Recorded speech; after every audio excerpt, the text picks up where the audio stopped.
Maria back with another video. I just got back from that hellhole piece of shit job of mine. And so I was going through some things in my mind about the injustice and all this. And so I started, because my brain is really processing a lot of this. Like, I haven't really slept in 2 days. Like, I didn't fall asleep last night until I would say maybe 5 o'clock. The night before that, I had the same problem. So my brain is starting to unwind all of this trauma and this drama, okay?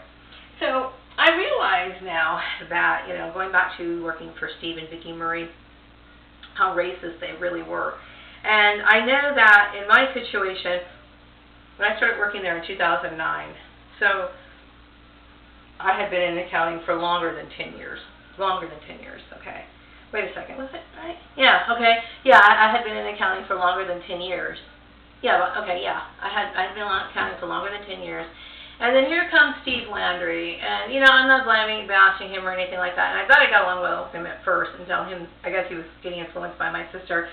But I know that he didn't really have any experience, and, you know, I set up the inventory. All the improvements that had occurred at Steve Murray's place was because of me. Now, Steve Landry messed up the inventory, plus he was fucking his own employee, and yet this Steve Murray and Vicki Murray just turned a blind eye to it. He screws up the inventory. Now, this man is still working. I'm sure Lily's working. And I'm sure all these people are all working jobs, and I'm the one who's barely scraping by. Go figure, okay? The issue with Landry, the very fact that he could screw up on the inventory and then get on with another job, and people still fully respect him, is because of his white privilege. The very fact that a manager could be fucking his own employee and get away with it is because of white privilege, okay? Let's see here. Oh, yeah, and I remember Bob Inger coming over to my house. Before that, he invited me over to go swimming at the lake, which I refused. And he kept calling me up and insisting, and I kept thinking he was a friend of Steve Murray's, right? So I kept thinking, okay, what the hell? So my son was at the house. Bob Inger came over. I started talking to him about stuff, and Bob Inger presents his idea to Steve Murray, and there you go. Bob Inger got credit for my stuff. So this was the very beginning of it. My family has been targeting me for a very long time, and I'm going to tell you right now, all the improvements that happened at Steve Murray's place is because of me, and that's bullshit. If I'm going down, I'm going to go ahead and tell the whole story. Okay, so let's see. So now I was thinking about, okay, I'm 45 years old. I've been thrown out of my field, ostracized, and I'm assuming that all of this is because of my sister, okay? My sister's basically living it up, fully respected. She's the one who should be getting ostracized, okay? The only thing I did was I lied to my husband, okay? Then she started creating problems in my job. I was getting really stressed out. My husband wasn't really used to us living together under the same roof, and neither was I. I mean, so I took off. I left for a little bit, lived in the Antelope Valley, started working, doing a job, and the next thing you know, my sister used that as an excuse to destroy my life. Bullshit. I'm an adult. I don't have to tell her anything. So anyway, I do understand, you know, when you're a targeted individual because of the gang stalking, because of the rumor mills, because of the the character assassinations, it makes it very difficult for you to live. Very difficult. And so I do understand that, you know, when people make that decision to commit suicide, I fully understand and support that decision. I'm very grateful that I do have my son and my husband. And I'm going to tell you, my life dangles on a thread, because if I didn't have those two individuals, my life would be I would be really in shambles, okay? I don't know how to pick up, okay? My family basically set the wheels in motion for me to die, basically, because I don't have the ability to pick myself up, okay? I lost absolutely everything, okay? And so my sister is, like, you know, mingling and socializing on Facebook, and she's fully respected when she's a piece of trash. I will never forgive her, and my family is completely out of my life. Done. Okay, so it is very difficult to pick yourself up. And how I'm going to start, I have no other skills to live on. I don't have anything else that's going to be able to help me pay my bills and plan for the future so that I can live a comfortable life. I don't have that. I don't even know where I would begin, okay? So now, it's one thing to be thrown out of your field, okay, but then when they throw the rumor mill, okay, and the negative image that people have of me, I don't know. I honestly, I have no idea, and I don't think most targeted individuals do have an idea to pick up and start all over again, because the system is designed to kill you, okay? And that's why I'm just so angry at these employers, because they are basically trying to have me killed off and destroy my life. And then you're going to try to destroy my marriage? I mean, at least that's what I suspect. Fuck that. It's insane. You can't never start over again. I mean, I wanted to start all over again. I wanted to find another job in a different location.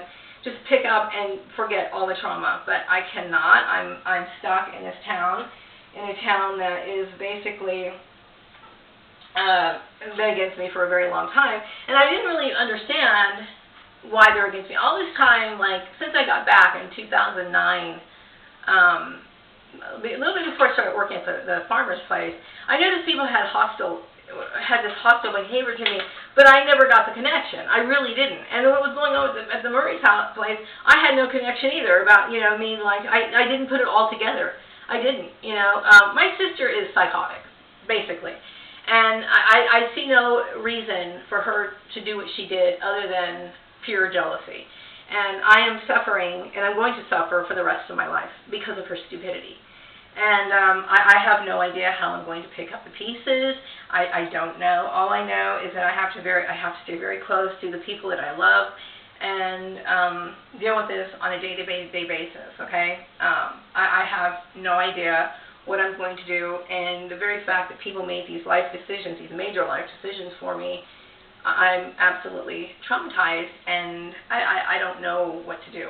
Now, I'm starting to think back, and I know that Steve Murray probably hated me from the day that I walked in the place, because he was probably, I don't know, I mean, I know I took the accounting test, and I know I passed the accounting test, and I was one of the ones with the best score, so I started working there, okay? But I do know things were going well at first, and then all of a sudden, everything just fell apart. So I think my sister either convinced him that I was the most horrible person in the world because I was living in the Antelope Valley, and I wasn't able to put up with the stress and the tension and the workplace mobbing that was going on in Chatsworth.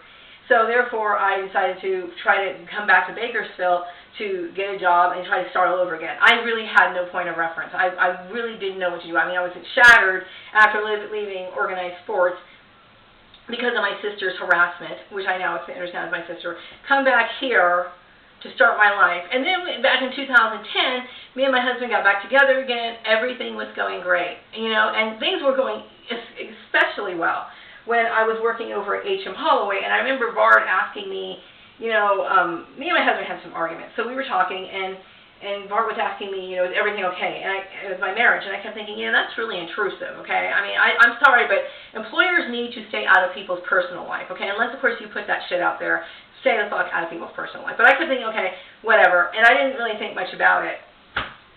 But now I realize that my family has been targeting for a very long time, and they don't like my husband, and I don't care if they don't like my husband. He's the sweetest person I've ever known. We've had our problems in the past, but you know what?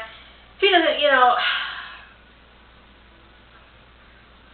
to leave my husband to go somewhere else or with somebody else doesn't appeal to me for several reasons. And what the glimpse of the world that I got right now, another reason why I sympathize with people who decide to commit suicide is because your faith in people is just gone. Okay, so I am no longer excited to meet new people or anything. If anything, I'm terrified of even encountering them, because I keep thinking, what else are they going to do to me? What else are they going to do? I'm 45 years old. I have nothing. Okay, I've been in debt since 2009, since my sister put so much pressure at me at work, and all these things were catty. I mean, that Lisa lady, the accounts receivable lady, was creating all kinds of drama and arguments and tension over bullshit. I remember her mentioning something about my weight when I first got there, that Lisa lady at the job. So my sister, in a nutshell, is a jealous woman, and she has recruited fat women to basically destroy my life. That's what I'm starting to think. It breaks my heart that my own flesh and blood would basically lay down a death sentence, because this is what it is, okay? I can't just pick up and move to another state, okay? And if I did have a job interview in another state, I could very well travel there and then end up just that person baiting me. Okay, do you understand what this has done to me? I don't know where to start. And I'm talking to other targeted individuals so they know the situation too. I'm starting to wonder, was Myron May's family involved in his targeting, okay? Because you keep thinking, I'm going to tell you, some of the things that I've experienced as a targeted individual were just downright evil and fucking cruel, okay? And you'd be surprised, when somebody hates you, you will be surprised that they know no boundaries. They will never stop the harassment. They will destroy you till you die. Now, I don't know Myron May's family, but I do know that jealousy goes on in families, and I highly doubt that he could be a targeted individual and his family not be involved in it. Don't know much about Myron May, but I know that my family is involved in my targeting, and I'm going to call my family murderers at this point, okay? So my family is involved in my murder, okay? Because eventually this will kill me. So anyway, those are my thoughts today. Don't really know how to start over. I don't believe I'm going to be able to start over. I have no idea how I'm going to start over. None whatsoever. None. The pain, I would tell you, the pain or the knowledge of knowing that your family put this in motion is enough to kill a person. Just the knowledge alone that your own family would betray you and throw out horrible rumors about you, and then they could have clarified this and then destroyed any hope of me ever being able to have the career plans I had. That was the only thing I had. That's all I had. Okay, the little things that those people take for granted, I never had those things. So this was the one thing that meant more to me than anything. And they destroyed it. And they were happy to do it. Anyway, wrapping up this video, and I know if you're a targeted individual, you're going through hell, but I do understand the struggles that we have. And the only thing you can do is talk about it and talk about the perpetrators, and at least know that if you're going to die, you can at least die knowing that your conscience is clean, and hopefully people will wake up and see the evil and the erroneous behavior in this. Because I know that the world is corrupt, okay? Even the Bible says it, okay? The world is corrupt. Everything is very topsy-turvy. I mean, like, you can be educated and be a complete fucking moron, okay? And then you can be somebody like myself who has the required understanding and the skills, not much education, but I have more knowledge because everything that I read, I keep it. And I see the value of it, okay? The reason why there's targeted individuals here is because what's going on in workplaces what's not being done in workplaces is causing and creating these targeted individuals, okay, which is they're not supposed to be doing this in the first place, and this is how I can recognize, okay. But aside from that, I have other skills and understanding of my job, of what my previous job was, that made me good at my job. But apparently my sister wanted to take that away from me. So basically my family destroyed my life from the time I came out of the womb. Very hard to deal with. And so I'm trying to live out the rest of my life. I don't know. I mean, I'm staying close to my family, my husband and my son. But as far as me having, I have fucking no idea. So I do understand the suicide aspect of it. I myself will not, because I do have people that I care about. But, oof, my life dangles on a thread, and God knows what I would do if I didn't have them. So anyway, wrapping up this video, have a wonderful day.